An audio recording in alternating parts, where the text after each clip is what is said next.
प्यारे बच्चों, आज की हिंदी कक्षा में आप सभी का एक बार फिर से स्वागत है। आज हम इस कक्षा में अनुस्वार तथा अनुनासिक यानी कि बिंदु और चंद्र बिंदु दोनों का अभ्यास करेंगे। तो चलिए हम शुरू करते हैं। अनुस्वार यह स्वर के बाद आने वाला व्यंजन होता है और इसको बोलते समय जो हमारी सांस वायु है वो मुख में अवरुद्ध होकर नाक से निकलती है। यानी कि जब हम इसका उच्चारण करते हैं तो हमारी सांस वायु मुख में कहीं ना कहीं अवरुद्ध हो जाती है, यानी कि रुक जाती है और रुकने के कारण वह नाक से निकलती है। तो तभी हम अनुस्वार का प्रयोग करते हैं। इसका प्रयोग हम वर्ण के ऊपर बिंदु के रूप में करते हैं, यानी कि जिस वर्ण के तुरंत बाद इसका उच्चारण होता है यह उसी वर्ण के ऊपर लगाया जाता है। जैसे यहां देखिए, मैंने ये कंचन शब्द लिया। अब मैंने का कन, यहां आपको कहां अनुस्वार की आवाज आ रही है? का के बाद। तो का के बाद अनुस्वार की आवाज आने के कारण मैंने इसको का के ऊपर लगाया। कैसे? कंचन। तो कहां मेरी सांस वायु रुकी? का के बाद। दूसरा है जंगल, ठंडा। अब देखिए, ठा के बाद वायु रुकने के बाद नाक से निकल रही है, तो यहां मैं ठा के ऊपर अनुस्वार का प्रयोग करूंगी। रंगीन, सुगंध, जंग, अधिकांश, पतंग, संपूर्ण, बंधन, मंथन, कंघी, गंध आदि। तो आपने देखा कि जिस वर्ण के बाद हमारी सांस वायु अवरुद्ध हो जाती है और अवरुद्ध होने के बाद नाक से निकलती है, हम उसी वर्ण के ऊपर अनुस्वार का प्रयोग करते हैं। अब हम देखेंगे कि अनुस्वार का प्रयोग हम कहां कहां करते हैं। तो मैं आपको बता देती हूं कि अनुस्वार का प्रयोग पंचम वर्णों के स्थान पर किया जाता है। यानी हमारी हिंदी वर्णमाला में 5 वर्ग होते हैं। कौन कौन से होते हैं? का वर्ग, चा वर्ग, टा वर्ग, ता वर्ग और पा वर्ग। और प्रत्येक वर्ग का जो पंचमाक्षर होता है, यानी कि जो इसका पंचम वर्ण होता है, वो उसका अनुस्वार होता है। तो हमने देखा कि पंचम वर्णों के स्थान पर हम अनुस्वार का प्रयोग करते हैं। और जो ये हमारे पंचम वर्ण हैं वो कौन कौन से होते हैं? का वर्ग का जो पंचम वर्ण है वो अण है, चा वर्ग का ए, टा वर्ग का अने या अने, और ता वर्ग का न और पा वर्ग का मा। तो ये जो 5 जो हमारे 5 वर्ण हैं, जो कि वर्ग, जो हमारा प्रत्येक वर्ग है उसका जो पंचमाक्षर है यानी कि पंचम वर्ण है, उसके स्थान पर हम अनुस्वार का प्रयोग करते हैं। कैसे करते हैं आपको मैं उदाहरण से समझा देती हूँ। देखिए, यहां मैंने लिया गंगा। अब गंगा में जो मैंने ये पंचम वर्ण अणे यूज किया है, यानी कि अंग, तो इसको जब मैंने यहाँ पे गा के, अब देखिए इसकी जो साउंड है वो किसके बाद आ रही है? गा के बाद। गंगा, तो इसको मैंने गा के ऊपर स्थापित किया, तो ये कैसे बन गया मेरा? गंगा। अब दूसरा क्या है? मंजन। तो माँ के बाद जब मेरा पंचम वर्ण यूज हुआ है, तो जब मैं अनुस्वार का प्रयोग करूंगी तो मैं इसको माँ के ऊपर एक बिंदु के रूप में अनुस्वार लगा दूंगी। फिर आया डंडा। तो मैंने कैसे लिखा? डा के ऊपर बिंदु लगाया और डा, डंडा। मंदा, तो माँ के ऊपर बिंदु लगा के मंदा। कंपन, का के ऊपर बिंदु लगाया, कम और फिर पन, कंपन। तो इस तरह से जो मेरे ये पंचम वर्ण थे उनके स्थान पर मैंने अनुस्वार का प्रयोग किया। अनुस्वार के चिन्ह के प्रयोग के बाद आने वाला वर्ण जिस वर्ग, जो ये पांचों वर्ग हैं हमारे, जिस वर्ग से संबंधित होता है, अनुस्वार उसी वर्ग के पंचम वर्ण के लिए प्रयोग होता है। कैसे? अब यहाँ जो गंगा शब्द है, अब देखिए ये मेरा पंचम वर्ण है, इसके बाद गा यूज हो रहा है, और गा कौन से वर्ग का शब्द है? का वर्ग का। कैसे? का खा गा घा और अणा। तो का वर्ग का जो ये गा वर्ण है हमारा, इसके लिए मैंने ये वाला अणय शब्द यूज किया। मंजन, अब देखिए यहां जो मेरा पंचम वर्ण है, इसके बाद जो अगला अक्षर है मेरा वो क्या है? जा। और जा किस वर्ग में आता है? चा वर्ग में। तो चा वर्ग का जो हमारा पंचम वर्ण है वो कौन सा है? ए। तो मैंने इसको अय्या यानी कि अय्या, तो मैंने यहाँ इसको मंजन, तो मैंने यहाँ इसको इस तरह से यूज किया। ऐसे ही डंडा में जो डा है वो हमारा टा वर्ग में आता है, टा ठा डा ढा, तो यहाँ मैंने टा वर्ग वाला पंचम वर्ण लिया। मंदा में ता था दा धा, ता वर्ग का में आता है दा, तो यहाँ मैंने उसी का पंचम वर्ण ना यूज किया। और पा किस में आता है? पाफा बाभा, पा वर्ग में आने के कारण यहां मैंने उसी का पंचम वर्ण मा यूज किया। तो ये हुई हमारी पंचम वर्णों के स्थान पर अनुस्वार का प्रयोग हम कैसे करते हैं। अब हम देखेंगे कि अनुस्वार को हम पंचम वर्ण में बदलने के लिए कौन से नियमों का पालन करते हैं। अब हम उन नियमों को भी पढ़ लेते हैं। देखिए, पंचम वर्ण यदि द्वित्व रूप में दोबारा आए तो पंचम वर्ण अनुस्वार में परिवर्तित नहीं होगा। जैसे प्रसन्न, सम्मेलन, चम्मच आदि। यहां आप देखिए जो मेरा जो ये क्या है, ये अनुस्वार वर्ण है ना, और ये दो बार यूज हुआ है, यानी कि दो रूप में, द्वित्व रूप में आया है। तो यहां मैं इसको अनुस्वार में परिवर्तित नहीं करूंगी, इसको इसके ओरिजिनल रूप में ही लिख दूंगी। यानी कि इन्हें हम प्रसन्न, सम्मेलन, चम्मच ऐसे नहीं लिख सकते। कैसे लिखेंगे हम इसको? इसके अपने ही रूप में, यानी कि पंचम वर्ण को, पंचम वर्ण के रूप में ही हम इसको लिखेंगे, वर्ण के रूप में ही हम इसको लिखेंगे। दूसरा है हमारा, यदि पंचमाक्षर के बाद किसी अन्य वर्ग का कोई वर्ण आए तो पंचमाक्षर अनुस्वार के रूप में परिवर्तित नहीं होगा। जैसे अन्य। अब यहां अन्य में ये जो मेरा अनुस्वार वर्ण है ना, इसके बाद या यूज हुआ है, और या किसी वर्ग के अंदर नहीं आता, तो इसलिए यहां हम इस वर्ग को, जो ये हमारा ना है पंचम वर्ण, इसको हम इसी रूप में लिखेंगे, इसको हम अनुस्वार के रूप में नहीं लिखेंगे। चिन्ह में, चिन्ह में भी हमारा जो ये पंचम वर्ण है, इसके बाद मा यूज हुआ है, जो हमारा किसी वर्ग के अंतर्गत नहीं आता, तो हम इसको भी ऐसे ही लिखेंगे। और ऐसे ही उन्मुख में भी हम वर्ण का ही यूज करेंगे, इसको अनुस्वार के रूप में नहीं लिखेंगे। इन्हें भी हम इस तरह से नहीं लिख सकते। अब तीसरा नियम है हमारा कि जिन शब्दों में अनुस्वार के बाद या, र, ल, व और हा आए तो वहां अनुस्वार अपने मूल रूप में ही रहता है। यानी कि अगर हम कोई पंचम वर्ण यूज कर रहे हैं और उसके बाद इन वर्णों में से कोई वर्ण आता है, तो वहां भी अनुस्वार अपने मूल रूप में ही, यानी कि वर्ण के रूप में ही रहता है। वहां भी हम उसको बिंदु के रूप में नहीं लगा सकते।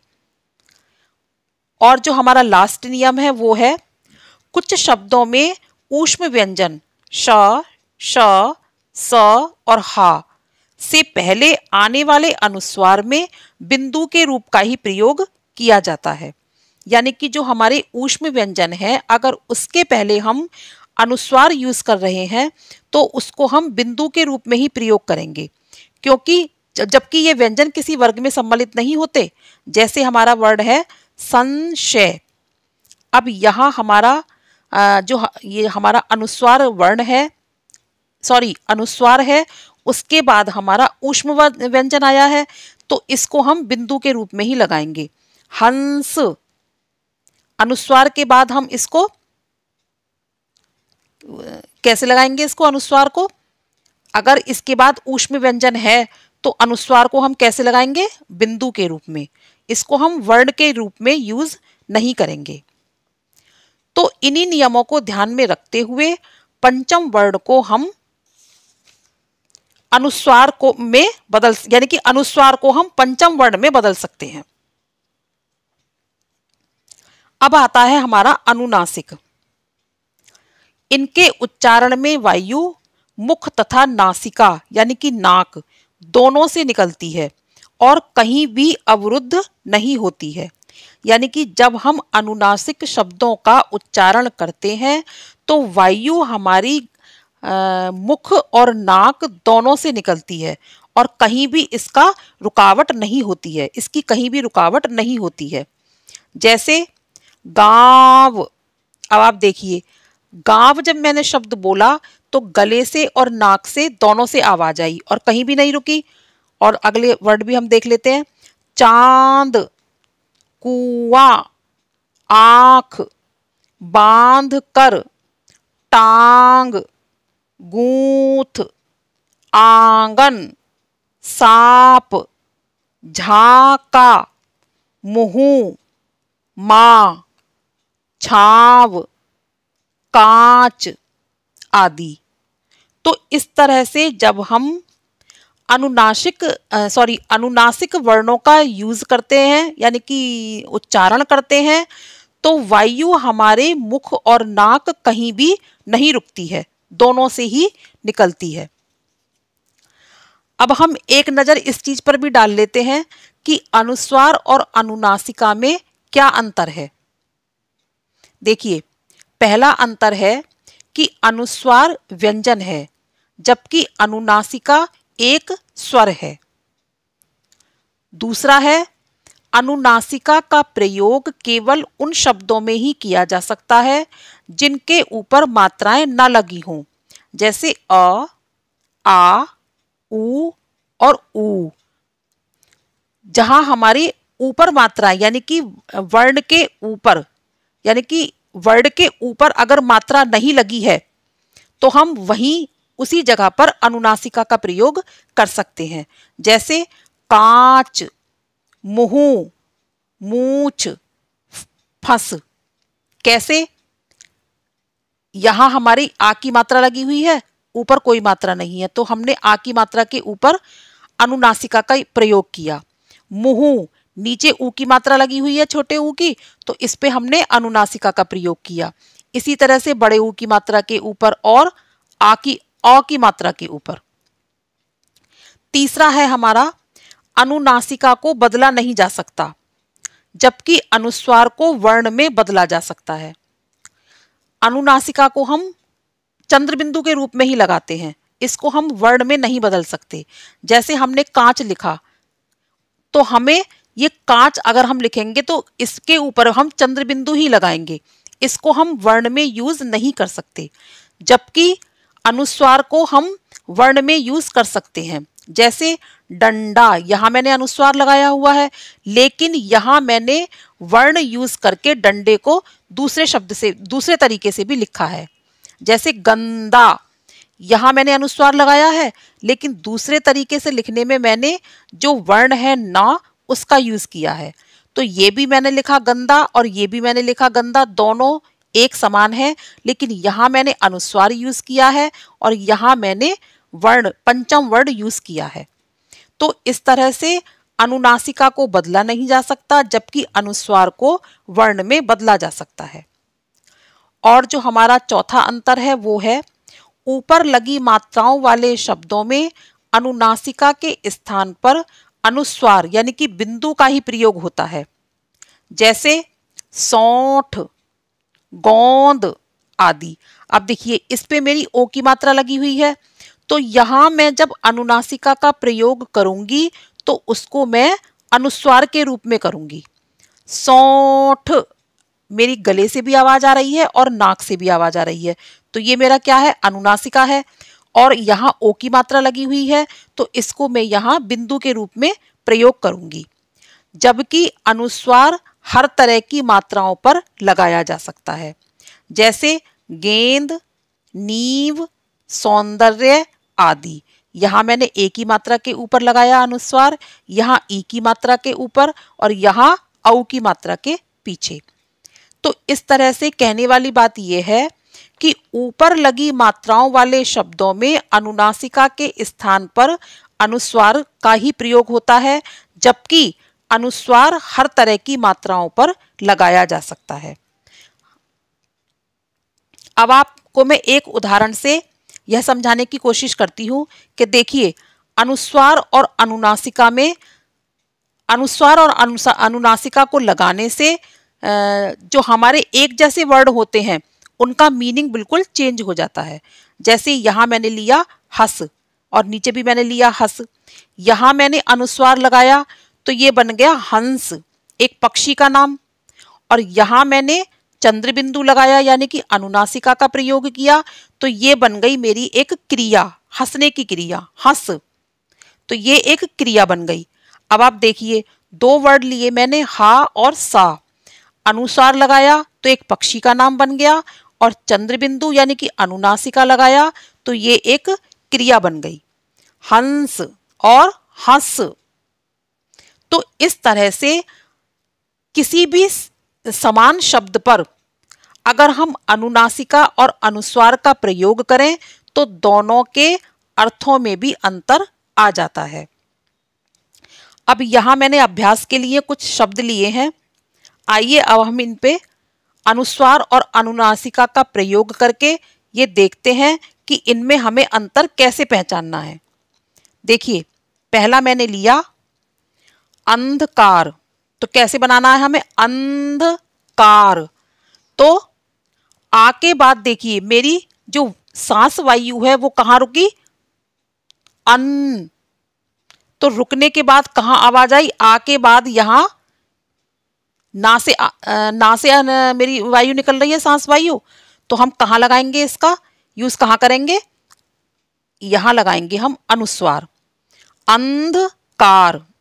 अब ये देखिए फांसी, तो फांसी, गले से और नाक से दोनों से आवाज आई तो हम यहां क्या लगाएंगे, चंद्र बिंदु, फांसी। कुआं, आ, तो यहां चंद्र बिंदु। संगीन, सांस वायु ने रुकावट की तो यहां हम लगाएंगे अनुस्वार, संगीन। आंख, तो चंद्र बिंदु। चंदा, दांतों में रुकावट हुई श्वास वायु की तो हम क्या लगाएंगे यहां, अनुस्वार, चंदा। चांद, दोनों से आवाज आई तो चंद्र बिंदु।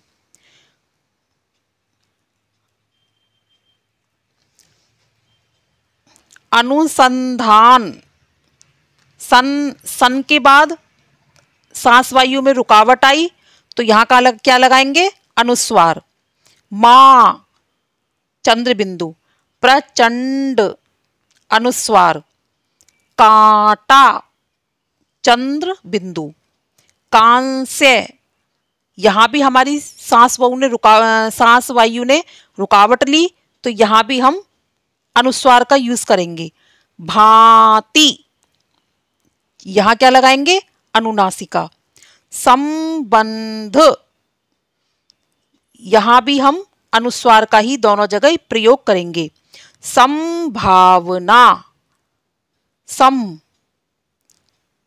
तो यहां भी हम क्या लगाएंगे, अनुस्वार। पहुंच, हुच, तो हमारी जो श्वास वायु है वो कहीं भी नहीं रुकावट ले रही है तो यहां हम क्या लगाएंगे, चंद्र बिंदु। महंगाई, चंद्र बिंदु। चिंतन, चिन, तो कहां रुकी है, दांतों में रुकावट हुई तो यहां क्या लगाया हमने, अनुस्वार। प्रारंभ, रा के ऊपर हमने क्या लगाया, अनुस्वार। तो इस तरह से आज हमने अनुस्वार और अनुनासिका यानी कि बिंदु और चंद्रबिंदु का अभ्यास किया। उम्मीद करती हूँ आपको मेरा ये वीडियो पसंद आया होगा। अगर पसंद आया है तो लाइक कीजिए, शेयर कीजिए और मेरे चैनल को सब्सक्राइब कीजिए। Take care, bye bye.